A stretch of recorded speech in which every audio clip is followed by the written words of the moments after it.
வாழ்க வையகம், வாழ்க வளத்துடன். குரு வாழ்க, குருவே துணை. சரி, உலகெங்கும் இருக்கும் டாக்டர் டிவைன் தினேஷ் யூடியூப் குடும்பத்தினருக்கு டாக்டர் டிவைன் தினேஷ் அன்பான வணக்கங்கள். சரி, நம்ம ஒவ்வொரு ராசி லக்னத்துடைய வாழ்வின் ரகசியம், பொது பலன்கள் எல்லாம் பார்த்து வரோம். ஜென்ரலாக உங்கள் லைஃப் எப்படி இருக்கும், எந்த மாதிரி கணவன் மனைவி அமைவாங்க, எந்த மாதிரி தொழில் செஞ்சால் நல்லது, என்ன லக்கி கலர், எந்த மாதிரி தெய்வங்கள் வழிபட்டால் நல்லது, இதெல்லாம் நம்ம பார்த்துட்டு வரோம். சரிங்க, இப்போ நம்ம 11வது ராசி லக்னமான கும்பத்தை பற்றி பார்க்க போகிறோம். அது என்ன சார் லக்னம்? உங்கள் கட்டத்தில் லா போட்டு 2 கோடு போட்டிருப்போம், அதுதான் லக்னம், அதுதான் உங்கள் உயிர். ஸோ இது வந்து கும்ப ராசிக்கும் ஒர்க் ஆகும். நான் சொல்கிறது மெயினாக கும்ப லக்னத்துக்கு சூப்பராக மேட்ச் ஆகும். சரிங்களா? ஓகே, நீங்கள் வந்து இப்போ கும்பத்தில் 3 நட்சத்திரம் வருங்க. அவிட்டம் 3 4 பாதம், சதயம் எல்லாம் 4 பாதமும் வரும், பூரட்டாதி 1 2 3 வரும். சரி, இப்போ இந்த கும்ப ராசி அப்படின்றது ஆண் ராசி, காற்று ராசி. ஆனால் இதுக்கு கூட வந்து தண்ணியும் நல்ல வேலை செய்யும். இது வந்து என்னோடய ஓன் ரிசர்ச். நிறைய பேர் இது காற்று மட்டும் தான் என்னவாங்க, அது வந்து அடிப்படை ஜோதிடம், பட் தண்ணியும் வேலை செய்யும். அதனால தான் நீங்கள் வெஸ்டர்ன் அஸ்ட்ராலஜியில் போனீங்கன்னா இது அக்வாரியஸ்ன்னுவாங்க. அக்வா அப்படின்னா வாட்டர். ஒரு மனிதன் இல்லை ஹெர்குலஸ் வந்து பானையிலேருந்து தண்ணி ஊற்றுற மாதிரி இருக்கும். ஏன்னா இவங்களுக்கு தண்ணியும் பயங்கரமாக வேலை செய்யும். அது ஏன்றதை நம்ம எக்ஸாம்பிள் சொல்லும் போதே உங்களுக்கு ஒவ்வொன்றா புரியும். சரிங்களா? ஓகே, இப்போ இவங்க வந்து எப்படின்னா பேரே கும்பம். கும்பம் எங்கே இருக்கும்? மெயினாக கோவில் கலசத்தில் இருக்கும், அதுதான் கும்பம். ஒரு யாகம் நடத்துகிறோன்னா நம்ம கும்பம் வைப்போம். கும்பம் தலைமை. அந்த சங்கு சுட்டாலும் வெண்மை தரும்ன்றது கும்பத்துக்கு வந்து பக்காவான பொருத்தங்க. ஏன்னா அவங்களுடைய குணம் மேன் மக்களுடைய குணம் எப்போவுமே அந்த கோபுர கலசம் மாதிரி உயர்ந்தே தான் இருக்கும். வாழ்க்கையில் என்ன அடி வாங்கினாலும் கடைசியில் மேலே வந்துடுவாங்க. அவங்க லைஃப்பில் நிறைய அப்ஸ் அண்ட் டவுன்ஸ் இருக்கும், கடைசியில் மேலே வந்துடுவாங்க. சில பேர் யாராவது இல்லை எங்கள் ஹஸ்பண்ட் அப்படி இல்லை, ஒய்ஃப் இப்படி இல்லை, எங்கள் அண்ணன் அப்படி இல்லைன்னா யாருன்னு நினச்சிங்கன்னா மேபி அவங்களுடைய ராசி ஜாதகம் கொஞ்சம் பார்த்துட்டு வேறு எதனா கிரக சூழ்நிலை சரியில்லையான்னு பார்க்கணும். அது மற்றபடி ஜென்ரலாக கும்ப ராசி கும்ப லக்னம்ன்றது ரொம்ப நல்லவங்க. எந்த அளவுக்கு நல்லவங்கன்னா தெரிந்தே ஏமாறுவாங்க. இப்போ ஏமாறுறதுனா நம்மளுக்கு என்ன ஒருத்தர் ஏமாத்தினான், என்ன தெரியாமல் ஏமாத்தினான்னுவாங்க.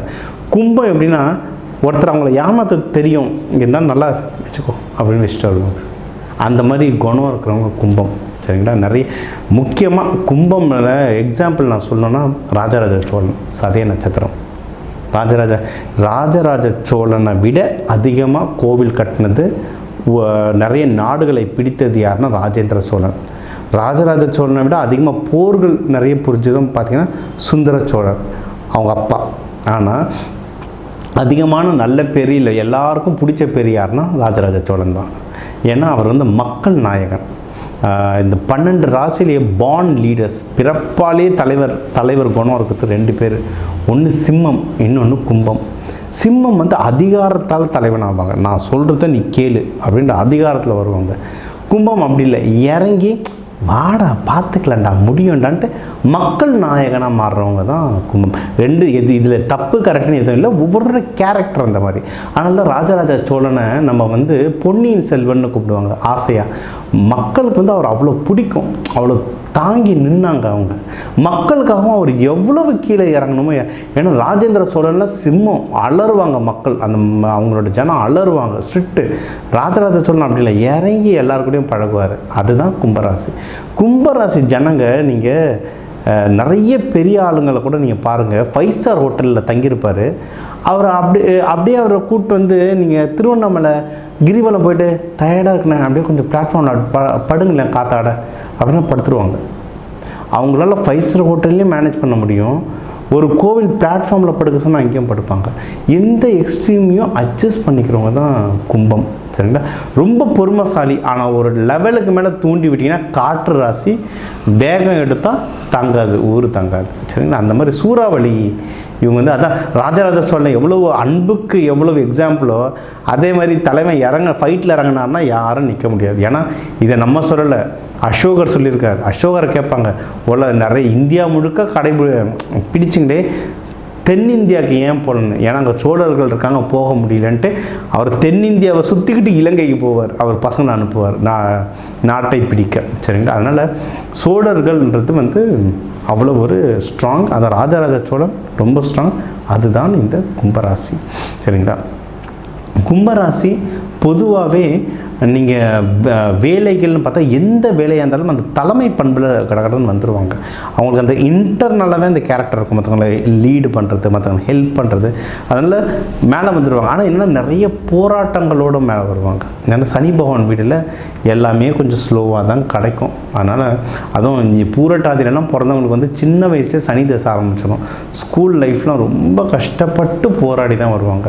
சதயமும் அப்படி தான், சின்ன வயசில் ராகு தசை இருக்கும், கஷ்டப்பட்டு போராடி தான் மேலே வருவாங்க. ஆனால் மேலே வந்துடுவாங்க.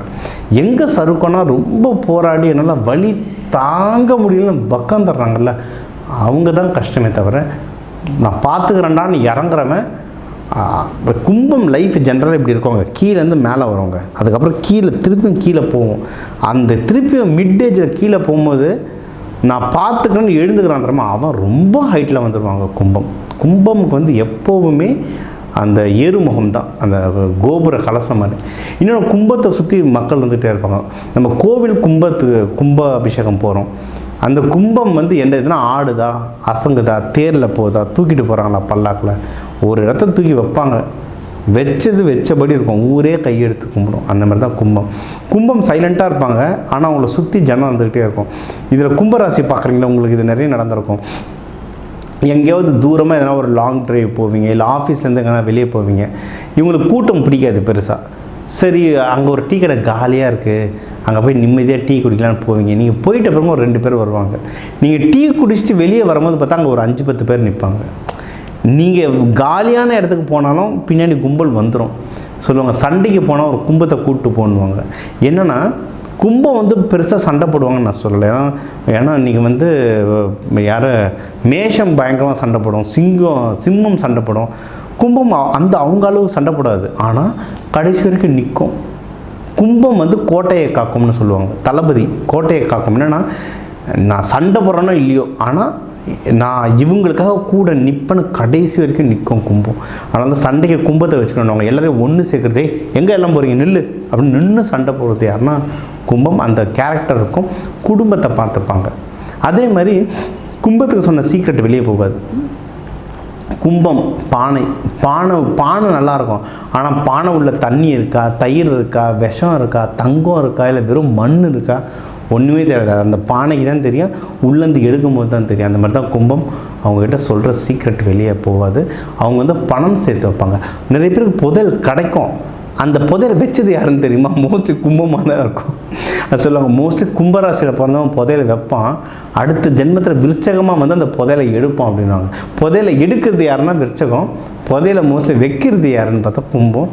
நிறைய சேர்த்து வைக்கிறதெல்லாம் கும்பம் தான் சேர்த்து வைக்கும். ஹெல்த் வைஸ் பார்த்தா இவங்களுக்கு இந்த முட்டிலேருந்து கால் வலி, பாதம் வலிக்கும், முட்டிலேருந்து பாதம் வலிக்கும் எப்போயுமே அவங்களுக்கு ஒரு வலி இருந்துகிட்டே இருக்கும், அந்த கால் வலி இருந்துகிட்டே இருக்கும். ஏன்னா காலபுருஷ தத்துவத்துக்கு அவங்க கால், இன்னொன்று சனி பகவானுடைய வீடு வேறு, கால் வலி அவங்களுக்கு எப்போயுமே இருந்துகிட்ருக்கும். உங்களுக்கு ஹஸ்பண்டோ ஒய்ஃபோ யாருன்னா கும்பராசியாக இருந்தால் எதனா உங்களுக்கு வேலை நடக்கணும்னா மெதுவாக காலை பிடிச்சிக்கிட்டே கேளுங்க. காலை பிடிக்கணும் அப்படி இல்லை, அது வந்து நாங்கள் கிளாஸில் சொல்லுவோம், ஒவ்வொரு ராசிக்கு ஒவ்வொரு உடல் உறுப்பு ஒரு எமோஷ்னல் பாயிண்ட் இருக்குது. இவங்களுக்கு கால் மெதுவாக அழுத்திக்கிட்டே கேட்டிங்கன்னா வேலை என்ன வேணும், வேலை சீக்கிரம் நடக்கும். சரிங்களா? ஜாலியாக பண்ணுறவங்க ட்ரை பண்ணி பாருங்கள். இது ஒன்று. இவங்க வந்து ஹெல்த்தை ரொம்ப பார்த்துக்கணும். ஏன்னா கும்பம் வந்து பார்க்க அழகாக இருக்கும், பானை பெருசாக அழகாக இருக்கும். 6 அடி கூட பானை இருக்கட்டுமே, ஒரு 1/2 இன்ச்சு கல் எடுத்து ஓங்கி அடிச்சுன்னா பொட்டுன்னு அதில் ஒரு ஓட்டம் வந்துடும், எல்லாம் உள்ளே இருக்கிற தண்ணிலாம் வெளியே வந்துடும். கும்பமாக இருந்தால் தான் பார்க்க நல்ல திடகாத்திரமாக இருப்பாங்க. ஆனால் எல்லாருக்குமே உடம்பு ஸ்ட்ராங்காக இருக்குமானா இல்லை, கொஞ்சம் வீக்னஸ் கொடுக்கும். அதனால் இவங்க நல்லா எக்ஸசைஸ் பண்ணி நல்லா சாப்பிட்டு உடம்பை பார்த்துக்கிறது வந்து ரொம்ப ரொம்ப முக்கியம். இவங்க வந்து இவங்க லக்கி கலர்னால் பட்டு. நிறைய பேர் ப்ளூன்னுவாங்க. ப்ளூ சனி பகவான் தான், ஆனால் அது கொஞ்சம் ஸ்லோ டவுன் ஆகும். நம்ம ரிசர்ச் கொஞ்சம் டிஃப்ரெண்ட்டாக இருக்கும். நான் வந்து எப்பவுமே வெண்பட்டு, ஏன்னா சுக்கரன் இவருக்கு ஃப்ரெண்டு, வெண்பட்டு சூப்பராக வேலை செய்யும். எனி லைட் கலர்ஸ் இவருக்கு வந்து வேலை செய்யும் இந்த கும்பத்தில் பிறந்தவங்களுக்கு. அதே மாதிரி தெய்வ வழிபாடுனா நீங்கள் சனீஸ்வர பகவான்னா சனீஸ்வர பகவான் மங்கள சனீஸ்வரரே வழிபாடு பண்ணலாம்.